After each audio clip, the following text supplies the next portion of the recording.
AA doesn't give us a patched up version of our old life. AA gives us a whole new life. I heard it through the grapevine. Welcome. It's the AA Grapevine Half-Hour Variety Hour featuring the collected voices of Alcoholics Anonymous. I'm Don, an alcoholic in Greensboro, North Carolina. Hey, Don. Hey, everybody. I'm Sam, an alcoholic in Palm Springs, California. How you doing, Sam? I am fine as frog hair. That's what my grandmother used to say. You need a fine-tooth comb to comb that frog hair. It's true. Sam, let me give you kind of a big book thumper question. Now, act like you've just arrived at an AA meeting and knock on the door to get in. What is our code? Love and tolerance. Wow, you got it right off the bat. Did you look that up? I know this, Don. I've been around for a minute. Yeah, right. Well, I've always thought when I read that if AA were a secret society, we would have like a little door that opens up and a munchkin would look out. I was about to say, I'm so going to Wizard of Oz. Yes. What is our code?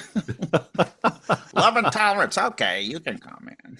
We are not a secret society. Oh, no, we're not. But we are anonymous at the public level. That's right. We're not anonymous to each other. We're anonymous at the level of press, radio, and films. And internet, social media, all the new things that came along. But we're not anonymous below that level. True. I remember reading in Dr. Bob and the Good Old Timers, he would make a point of that. Yeah, because, if there are 5 different Bobs in the meeting that you go to, and then somebody says, well, what happened to Bob? Why isn't Bob around?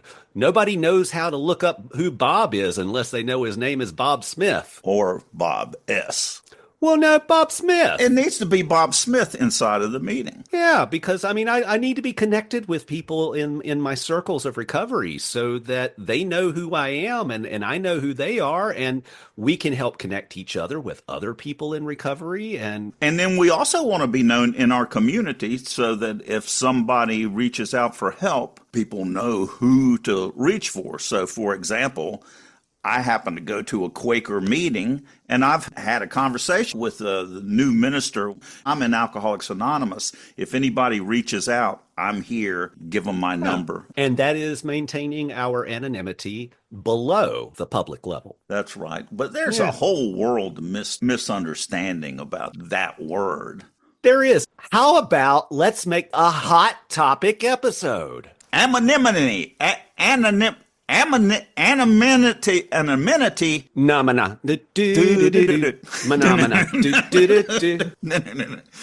Anonymity. People can stumble over that word. And yet we know what they're saying. Well, I've got an anonymity story I have to tell. My son was in 4th grade, and we got a call from his teacher. Your son stopped the class today, and I've just wanted to reach out if everything is okay. So what happened?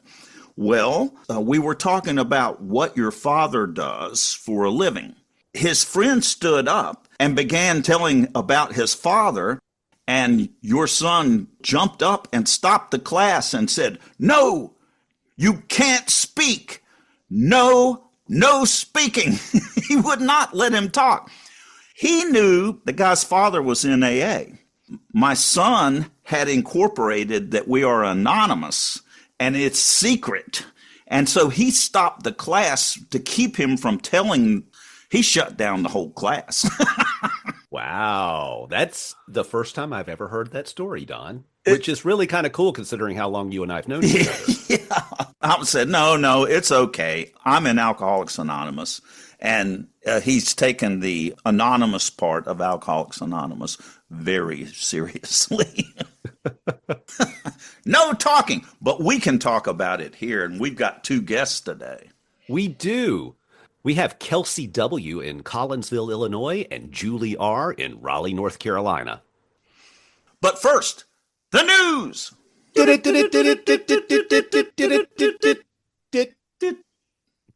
AA.org has posted a frequently asked questions page about the 2025 International Convention and travel.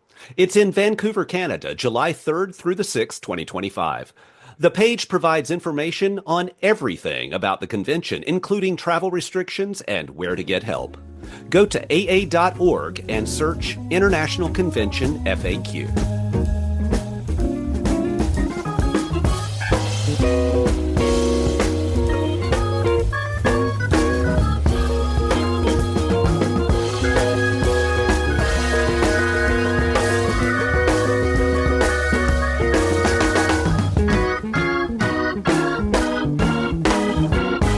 My name is Julie, and I am an alcoholic. My sobriety date is May 8th, 2005. I'm Kelsey, alcoholic. I live in Collinsville, Illinois. My sobriety date is May 29th of 2017. Hey, Kelsey, would you tell us a little bit about yourself? What got you to come to AA? I drank for 11 years. I started when I was 14. I drank for 11 years and came in at 25. I look forward to the day that I get to say that I've been in AA longer than I drank. My bottom was my second DUI in 2016. You might have seen on the screen, my son walked by earlier. He's 10 now. When I made it here, he was 2. He was in the back seat of that car when I got that second DUI. I was 25 years old. I had had many, many consequences before, but that one was the one where I thought, maybe I need to do something different. I have a grandpa that's in the program, 42 or something years. He was the one that I went to, and he kind of told me, I can't help you, but I'll find somebody that can, because he's, the old school, women stick with women, men stick with men. That lady pointed me to a church basement that had childcare in the upstairs preschool room, and 2-year-old Dante and I went to happy hour, which was my first home group, and I've been doing that ever since. I love, that the men stick with the men, the women stick with women, but there's another part there too, I think, and that is it's really hard for family to help Yes. family get sober. I didn't know that then. What was it like getting sober with a young child? Thinking about that time of my life makes me pretty emotional, Mm-hmm. So I will say, like I said, my first home group had childcare. And if that wasn't the case, I don't know, 1, if I would still be parenting this child, Mhm. or 2, if I would still be here today. Like those meetings are very important. From the first time that I sat in a church basement till now, like AA has always made me feel very safe. My very first meeting, I just felt so safe. I hope that I never forget that, because I had never really felt safe in my adult life. Like things were always, you don't know what's going to happen. If things are going good, something bad's going to happen, stuff like that. That was very attractive. AA was never really promoted. Whenever I got here, I was like, well, dude, what are we doing? Like, what is this? But then I listened to what people were saying, and I related a lot, and I was done with how I was living. So I was pretty willing to stay. Like, I'm a single parent, so obviously, my kid's going with me to all the meetings and everything. So I didn't have a big support system. Like, I lived close to all of my family, but I was kind of not trying to pawn my kid off on people. It was difficult, but I'm grateful for, like, what we call old timers, with the air quotes, right? Is the people that said, like, you need to get to meetings, whatever that looked like. I had a lot of people shake their head at me and think that my son was disruptive. Hmm. So I kind of had to go against my own values and let my kid sit on electronics during the meetings. I didn't like that because he was so small, but it kept him busy in, like, the meetings where they didn't have childcare. And then I found women's meetings. I didn't find those in the beginning, but women's meetings were a little bit more accepting. I persevered, and that, I think, is really, it's just God's grace. Kelsey, you said that you got a sponsor. Did you do that early on? So I was kind of assigned a sponsor. I've had many sponsors in the years that I've been here. Kelsey, what does your AA life look like today? A lot of service, not just in the rooms or for AA. And I love being of service to alcoholics. That keeps me coming back, helping with meetings. Zoom has really opened up the world, as you guys know. I helped chair meetings. Like I mentioned, that early home group at 6 months, they were asking me to chair, and I thought that they were insane because I knew I was insane. So, why are you asking me to chair? But then that was a really good experience for me because I got to see that, I don't know, like you kind of got some recognition, but it was for chairing a meeting. I'm not really doing anything. I'm just doing what they're telling me to do, following some directions, and like had a good result. And I didn't know then that that was humbling, but I see that now. I'm pretty heavily involved with young people AA. People call it YPAA, YPAA.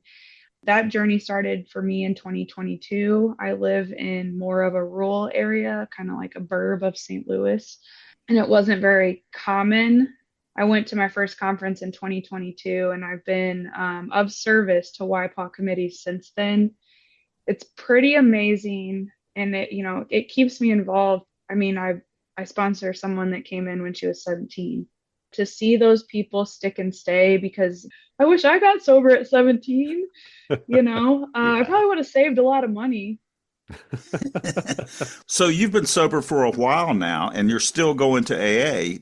How much AA do you need to do? How much attention I need to devote to my personal life and how much I need to devote to AA to stay sober? Well, there's this elusive word balance, right? I've heard about that for years. And I was at a camp out YPAW conference and it was epic. And this woman said, like that line shifts. They don't just stay in the same spot. I might find balance and then the balance might have to change. For myself, I mean, I'm not the most disciplined person. I at least know that about myself. Whenever I am low on spirituality, I need to get to another meeting outside of my regular meetings if I'm doing those. If I'm not doing my regular meetings, I need to be doing those at a bare minimum. I think that when things start to get in disarray at home or in disarray at work, maybe I need to back off the AA service a little bit and do first things first. Since I'm supporting myself, I kind of probably need to focus on my job a little bit. And then I am the only parent of my child. And, that is my primary purpose most days. So AA doesn't ever come second. How do I put this? It sounds like inventory to pay attention. My son is 10. There's so few moments left of like him really wanting my attention. And so there's this temporary time that like that's my primary purpose. There you go. And I do AA and service alongside that, and he does it with me. Ooh, I like that, having a primary purpose in your personal life as well. Thank you, Kelsey. Julie, I know you have guided Area 51 for as long as I got involved in service work. What's Area 51? Area, that's the state of North Carolina. An area can be a state or it can be multiple areas in a state. And Julie guided us through the difficult times of COVID in different service positions. So tell us how you got sober and why you came to AA. Sure thing. Yeah, it's funny because, I've seen both you, Don, and Sam in the halls of our assemblies. And so it's really neat to be a part of this. And I so appreciate the invitation. So my father is alcoholic. He's in the program now, but, I grew up in an alcoholic childhood home. And I always thought, I'm never going to do that, because the ambulances were coming, the house was on fire, things were broken, scary stuff. And I was like, I'm never going to be like that. But then I graduated college and got married and I moved away. And suddenly, it was just me. And I, particularly don't care for myself at this time. And so drinking was a way to be with myself and didn't have any friends or any network, And so the drinking really just got out of control. And for me, I think, from hearing other people's story, maybe it was fairly rapid because it was only, 8 years of finding my bottom. And so when I did find my bottom, I was supposed to go home and I couldn't figure out how I was going to drive from Raleigh, North Carolina to Knoxville, Tennessee and not drink, be at home with the father in recovery and not drink. And it was just freaking me out. So I just told them lies and stayed home and kind of went on a bender. And one morning I woke up, I had passed out on the floor of my little living room apartment And I had 3 cats at this time because my plan was I was like, nobody likes me. I don't like anybody. I'm just going to be the old crazy lady with a bunch of cats. Good plan. Nice life achievement goal there, Julie. So I only have 1 cat now. So let's just see, this is like how our life has changed due to the program of Alcoholics Anonymous. I came to lying on the floor and I'd been in my jammies and stuff. And I look up and there's this cat sitting by my head. And he says, "You have a drinking problem." And I just, started crying and this pain in my chest that just radiated out to my fingertips that, somebody said it. And it happened to be a cat, but I'd run everybody off. So I think my higher power could only use a cat to talk to me. So I called my mother and I said, "Mom, I think I have a drinking problem." And that was hard because, she had to deal with my father's alcoholism and they divorced. And she goes, "You need to call your father."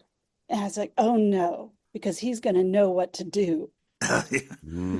So I called Dad and he told me, he's like, "You need to go to a meeting and get a 12 by 12. And I'm like, "A 12 by 12 is a piece of wood." Fortunately, during the breakup of my first marriage, we saw a marital counselor and I saw all these certificates on his walls. And I was like, "Why are we at this counselor?" And so I called that guy and he said, "Go to this meeting or this church at this time on this day." And I did. Now, it was an anniversary meeting. So there were gobs and gobs of people there and food, and it was just wild. And the only experience I had had with Alcoholics Anonymous prior to this was going to one of the meetings where my dad picked up a chip and there was cake. And there was smoke down to the level of the candles of the cake. And my dad's sponsor, I hope my dad doesn't listen to this, but it's all true. My dad's sponsor is sitting over in the corner smoking a cigarette with an oxygen tube next to it on the tank. And he was a really good sponsor. So we won't, but to me, that was like, this is Alcoholics Anonymous. I'm like, okay. So I go to the big meeting and I'm looking to the person to the left of me and he's missing an arm. And I'm looking to the person to the right of me and he's missing an eyeball. And I'm thinking, it's just not that bad yet. You got to lose body parts before things get serious. I mean, that's it. I haven't done that. I'd lost the family, the husband, it got demoted at the job. And the cat's talking to you. Yeah, the cat, it's all fine, right? It's all good. So I reported back to the social worker and he was kind of mortified. But my parents, who are divorced, decided they were going to come to North Carolina and stay with me for a week. So I was trying to detox with my divorced parents in a 2-bedroom apartment. Ooh. If you know me, I have an anxiety disorder. So that was just a great time. But Dad and I would go to these meetings and just check them out. So, and then Dad and I went to a candlelight meeting and I'm like, well, this is creepy, but those are actually really cool meetings. And then I finally walked into the doors of Big Book in Raleigh and this short little old gray haired lady who was chairing the meeting. And I can't look up from my shoes because I'm full of shame and just fear. And people are there and people are scary. And she and I lock eyes. And right after the meeting, she ran down and said, "Do you have a sponsor? I'm going to be your sponsor." And we would meet in that church before the meetings and in the nursery, exactly where I belonged, and did my step work. Well, Julie, you mentioned anxiety disorder. I've seen you holding a meeting together in front of 300 people. How do you use the program with your anxiety disorder to make you so functional? So that's kind of the neat path that I have had in my service journey. Like I said, when I entered the rooms, I couldn't look up from my shoes, but I could feel the hope and the love in that room. I could feel it. Big Book it's a large group. That's about all my spiritual condition could handle. And so as I traveled down the service triangle, how our structure is organized, my spiritual condition grew. So it's like my group and then the district. And then so I have, the inner belt line of Raleigh and all those groups. That's now my little network. My spiritual condition grows. And then I got to the area level service, and that's all of North Carolina. and my spiritual condition grows, and I could feel the love and the hope in the rooms, I know that the fellowship is carrying me to help me carry the message. And when I became delegate, oh my gosh, the whole US and Canada, I've got friends, and it gives me chills just speaking about it. It's like, that's the hand of AA. And I get to be a little part of the giant hand that's reaching out to everyone. What a freaking gift. What a gift. It's beautiful, Julie. Well, it's time for our hot topic, anonymity. So we've got a few things here. Can I tell my teacher that my father is in AA? Well, I'll take a stab at this one, and I loved you sharing that story. It brought me back to an opposite experience. I can't remember if the principal or the teacher called me. Is everything okay at home? Dante told us today that his mom's an alcoholic. I was pretty horrified because I had not disclosed that information to them. Mm-hmm. I was growing to be more open, but school is a little different than like saying it at church or something like that. Sure. Also, someone else has broken your anonymity. Yeah, he was 5. And so I was more worried about other kids going home and talking to their parents and saying, Dante's mom's an alcoholic. And so I sat him down and I said, Dante, I don't care who you tell, dude, but if you're going to tell people that I'm an alcoholic, please say recovering. Please say recovering alcoholic. Like, my mom's not just home in the bottle while I'm here at school, you know. So he got it. I mean, he's a really smart kid, but we survived. Great. I don't have any children, so I don't have a lot of experience with this. I guess it's up to you to tell your kids whether it's okay or not, because again, we're down below the level of press, radio, and films. That can be more of a privacy conversation than an anonymity conversation. Mm-hmm.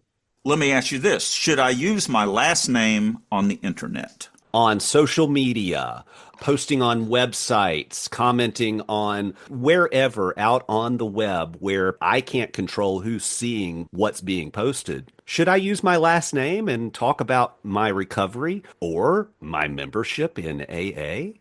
Or post my birthday announcement? That is a really good hot topic. So we talk about motives. Like, why did you feel you needed to post your medallion? Or if you posted a picture and there's, people in a big book in it, we talk about, they may not be so cool about you posting that online. So you need to respect their feelings. And then we got like the secret Facebook groups, right? That are not AA, but they're AA members as far as we know, right? Mm-hmm. And so there's kind of a tangly spot there. I'm not against the secret Facebook groups at all. I think any way to carry the message is great. And this is a little bit of a tangent, but I think it's important. And when I was drinking, I would go on the AOL chat room. So that tells you how long ago that was. And I would bully and beat up whoever was in there, right? Because I could do it and no one was going to bop me right in the nose. And we kind of see that in our social media groups where people are saying things that you wouldn't say to somebody's face. And then I was trying to think, I was like, is that kind of an anonymity in reverse? I'm using the anonymity of the internet to be controversial or something. Mm-hmm. But, when we use social media and it is our faces and full names, like on Facebook, and I guess you could do an alternate name or maybe not have your picture up there, have a picture of a cat. That's what I would do. And then you could post freely. But for me, I'm not a fan of personally posting anything recovery related that would be self-aggrandizing, self-promoting, because what are my motives? Am I looking for the atta girl? Or am I trying to carry the message? But you know what? We have a whole organization that can carry the message at the level of press, radio, films for us. So I can take that off my plate and just let AA do that. I like that. Checking my motives. One of the spiritual aspects of anonymity on a personal level is to check my motives and check my power driving and my ego. And am I self-aggrandizing? Kelsey, Yeah, I think that was a great message as well, and probably something that I need to hear. I kind of gone back and forth. It's like I alternate years, the odd years of recovery. Oh yeah, let me post it. Even years like You probably got a real system going there, not Kelsey. really, but it just seems like early on, I'll say lack of humility. I probably was looking for credit, but I have had a situation where someone was posting about themselves and tagged me as their sponsor. They tagged my whole name. And I pulled her aside at a meeting and I said, I would prefer, like, if you're going to tag me and stuff on Facebook, that you at least ask me first. And the only reason that I know to do that is because of women with more experience than me doing the same for me.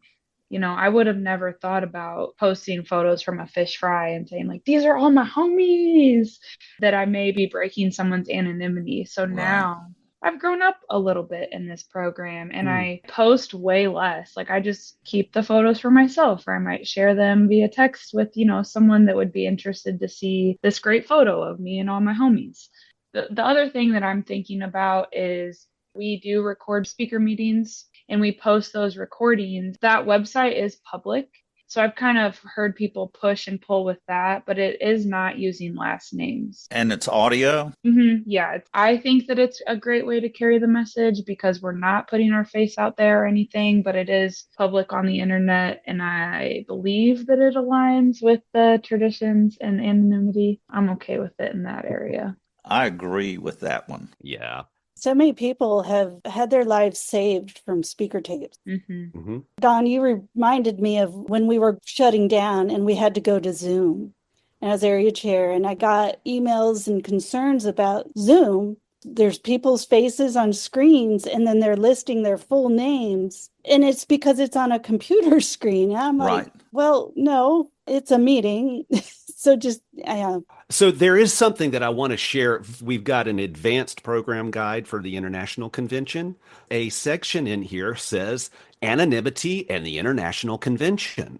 Here are some helpful suggestions for practicing the principle of anonymity in Vancouver. Respect anonymity. Please avoid taking or posting photos or videos that would break anonymity. If you do take pictures or videos with permission, please look around and avoid convention signs, logos, badges, or other AA items that, if captured in your photo or video, might suggest AA membership.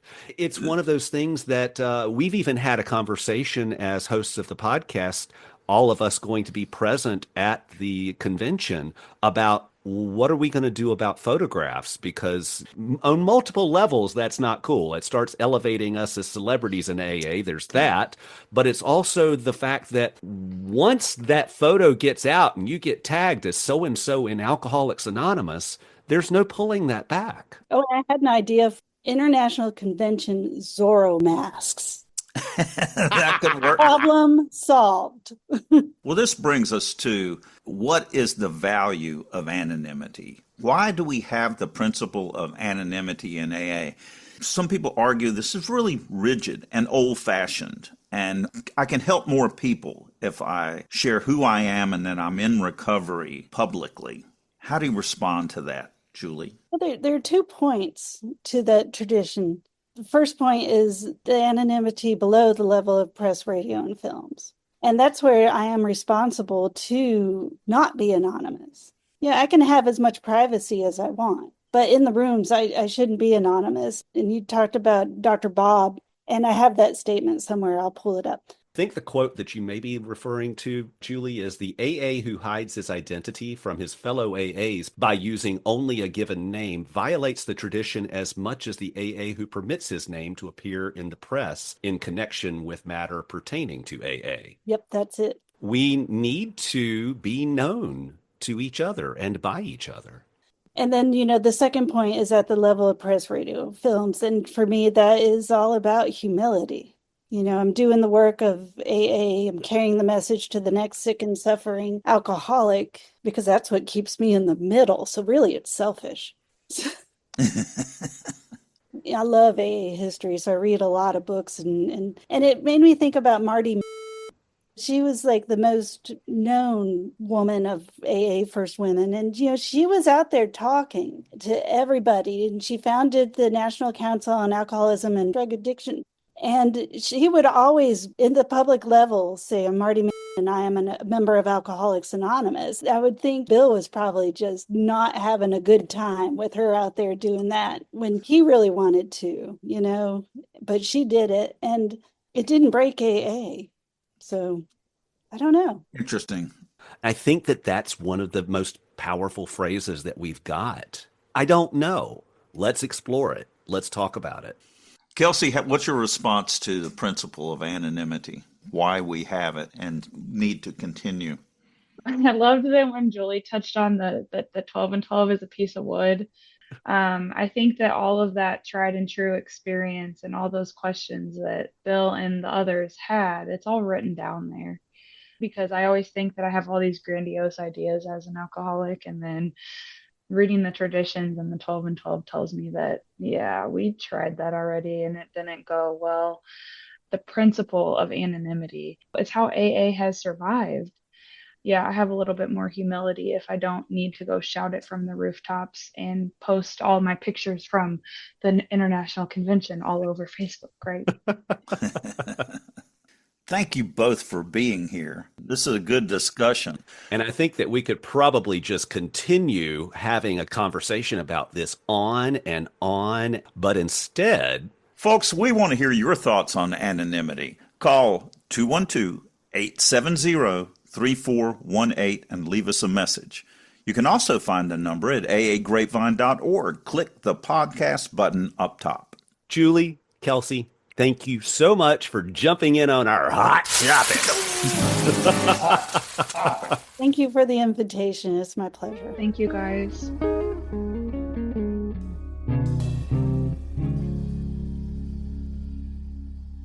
Hey, Don, what are you playing with on your phone? We're supposed to be recording a podcast here. Oh, sorry, Sam. Look, I was just checking my spiritual fitness in the Grapevine app. Oh, the daily spiritual maintenance checklist? Well, are you fit? Yep, says so here. And look, there's a daily quote and a sobriety calculator. And you can read the latest issue and all of the past issues all the way back to 1944. And you can have the app read the magazine to you out loud as a playlist. It's the monthly magazine in print and audio. Right in your pocket. The Grapevine and Lavinia apps are now available for both iOS and Android phones. To get yours, go to the App Store on your phone.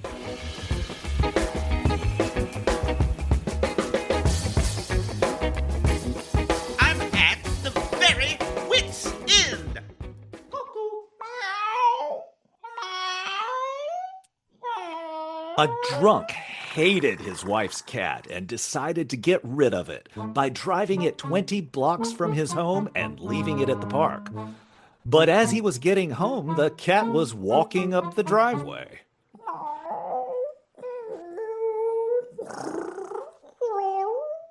The next day, he decided to drive the cat 40 blocks away.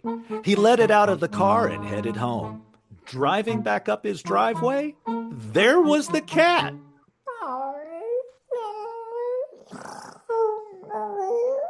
He kept taking the cat further and further, and the cat would always lead him home.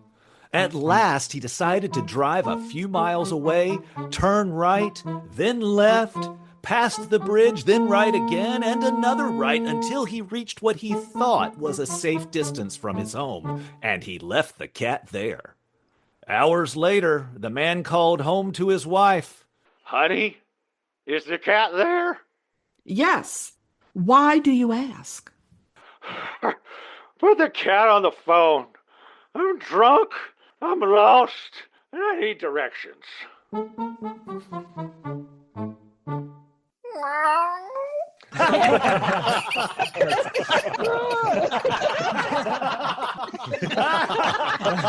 It's really not that funny.